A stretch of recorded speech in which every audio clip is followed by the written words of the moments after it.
കോഴിക്കോട് ജില്ലയിൽ രേഖകളില്ലാതെ കടത്തുകയായിരുന്ന 9 ലക്ഷം രൂപ പിടിച്ചെടുത്തു. തെരഞ്ഞെടുപ്പിനോടനുബന്ധിച്ച് നടന്ന ഫ്ലൈയിംഗ് സ്ക്വാഡ് പരിശോധനയിലാണ് ഇന്ന് 9,26,250 രൂപ പിടികൂടിയത്. എലത്തൂർ മണ്ഡലത്തിൽ നിന്ന് 4,26,250 രൂപയും നാദാപുരം മണ്ഡലത്തിൽ നിന്ന് 5 ലക്ഷം രൂപയുമാണ് പിടികൂടിയത്. ഇതുവരെ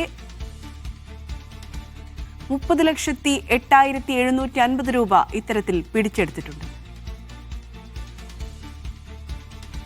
അനീസ് അലിയുണ്ട് വാർത്തയുടെ വിശദാംശങ്ങളുമായി. അനീസ്, എപ്പോഴായിരുന്നു ഈ പണം പിടിച്ചെടുത്തത്? മറ്റെന്തൊക്കെ വിവരങ്ങളാണ് ലഭിക്കുന്നത്? ഇന്ന് നടത്തിയ പരിശോധനയിലാണ് ഇത്രയും തുക പിടിച്ചെടുത്തിട്ടുള്ളത്. തെരഞ്ഞെടുപ്പിനോടനുബന്ധിച്ച് ഇപ്പോൾ ഫ്ലൈയിംഗ് സ്ക്വാഡ് പരിശോധനകൾ നടത്തുന്നുണ്ട്, വാഹന പരിശോധന നടത്തുന്നുണ്ട്. പല സ്ഥലങ്ങളിലായി നിന്നുകൊണ്ടാണ് ഈ പരിശോധന നടത്തുന്നത്. ഇതിനിടയിലാണ് ഇന്ന് രാവിലെ മുതലുള്ള പരിശോധനയിൽ 2 സ്ഥലങ്ങളിൽ വെച്ചുള്ള പരിശോധനയിലാണ് ഇത്രയും തുക പിടികൂടിയിട്ടുള്ളത്. 9,26,250 രൂപയാണ് ഇന്നാകെ പിടികൂടിയത്.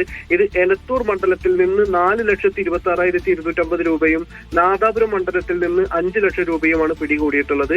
ഇതുവരെയുള്ള പരിശോധനയിൽ, അതായത് തെരഞ്ഞെടുപ്പ് പ്രഖ്യാപിച്ചതിനു ശേഷം ഇതുവരെ വാഹന പരിശോധന നടത്തിയത് 30,08,750 രൂപ ആകെ ഈ ഫ്ലൈയിംഗ് സ്ക്വാഡ് പിടികൂടിയിട്ടുണ്ട്. ഇത് നിലവിൽ 50,000 രൂപക്ക് മുകളിലുള്ള പണം എവിടേക്കെങ്കിലും കൊണ്ടുപോവുകയാണെങ്കിൽ അതിന് കൃത്യമായ രേഖകൾ ഉണ്ടായിരിക്കണം. പക്ഷെ ഇപ്പോൾ ഈ പിടികൂടിയിട്ടുള്ള പണം രേഖകളില്ലാത്ത പണമായിരുന്നു. ഇത് പലതരത്തിലുള്ള മാൽ പ്രാക്ടീസിന് വേണ്ടി ഉപയോഗിക്കുകയും ആളുകളെ വോട്ടർമാരെ സ്വാധീനിക്കാനും മറ്റുമൊക്കെ ഉപയോഗിക്കുന്നത് കൊണ്ടാണ് ഇത് നിയമവിരുദ്ധമായി ഇത് ഈ തെരഞ്ഞെടുപ്പ് കാലത്ത് പ്രത്യേക പരിശോധന നടത്തുന്നത്. എന്തായാലും അത് ഇനിയും വരും ദിവസങ്ങളിലും ഈ പരിശോധന തുടരുമെന്നാണ് ഫ്ലൈയിംഗ് സ്ക്വാഡ് അറിയിക്കുന്നത്.